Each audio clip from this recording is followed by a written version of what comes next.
Hey guys, good afternoon and welcome back.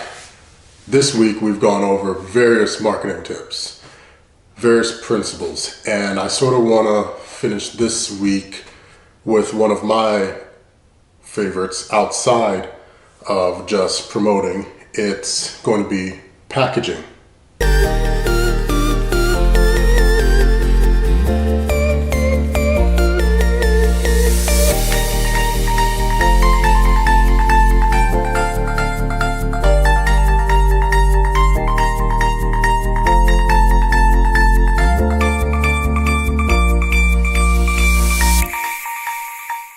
Packaging is the reverse of your first impression.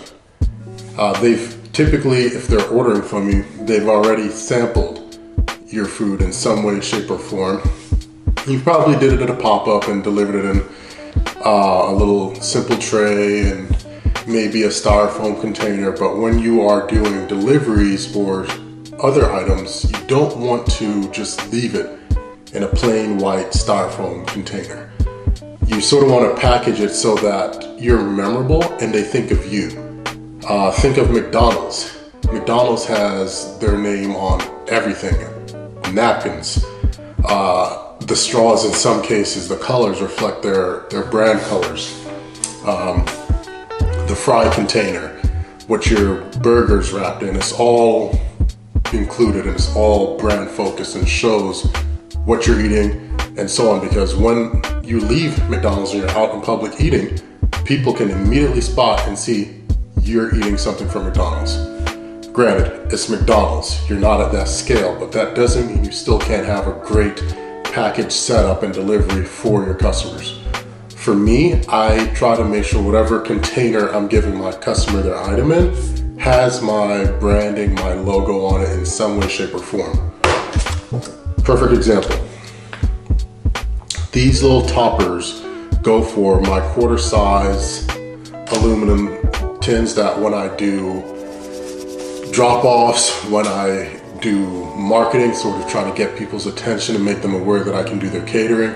This is what every container is topped with. And this goes inside of a brown paper bag, which is also covered with the logo. So from the moment I reach to give it to someone, they're already seeing my logo, my branding, the packaging on the container, the brown paper bag.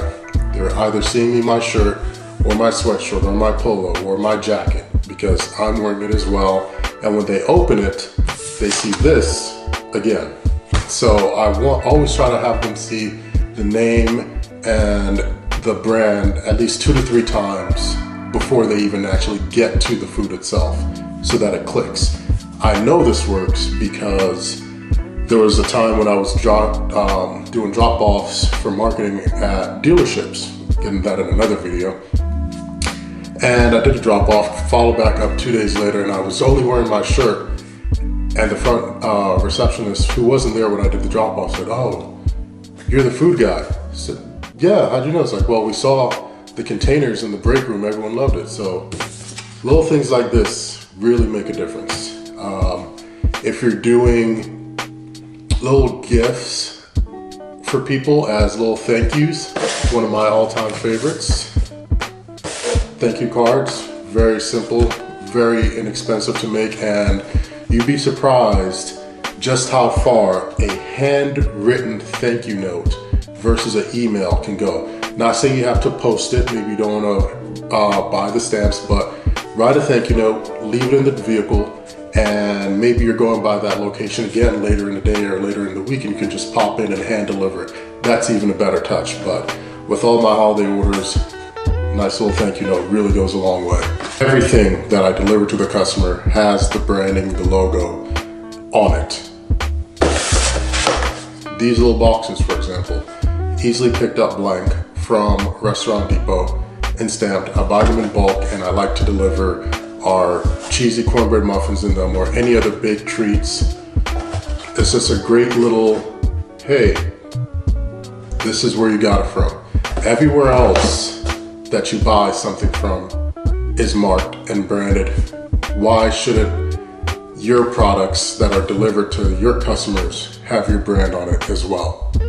So My ask for you today is reevaluate how you're delivering and packaging your goods. Are you just giving it in a plain white styrofoam container? Are you just giving away in blank paper bags? What would the cost on stickers be? What ways can you go ahead and include and incorporate your brand outside of just placing a simple business card inside the bag? Because let's be honest, even when you clip it or staple it to the front, people are diving right in to go grab what's in there. So as long as they can visually see it on the bag, once they're diving in, there's still something there blocking them, stopping them. They take this out, there it is again. Heck, if I can figure out a good way and a good cost option to get it on napkins, I'll incorporate it in there as well. But for right now, I do what I can, and I suggest you do what you can. The smallest steps, the littlest tweaks can really help push your brand, especially if you're going to be doing a delivery for a business complex and there's your customer there with your container having this on front. Everyone in the office is really interested in where they got it. So look into what it would take to invest in your business to help it grow just that much more. Thanks guys, see you tomorrow. Sorry about the plane.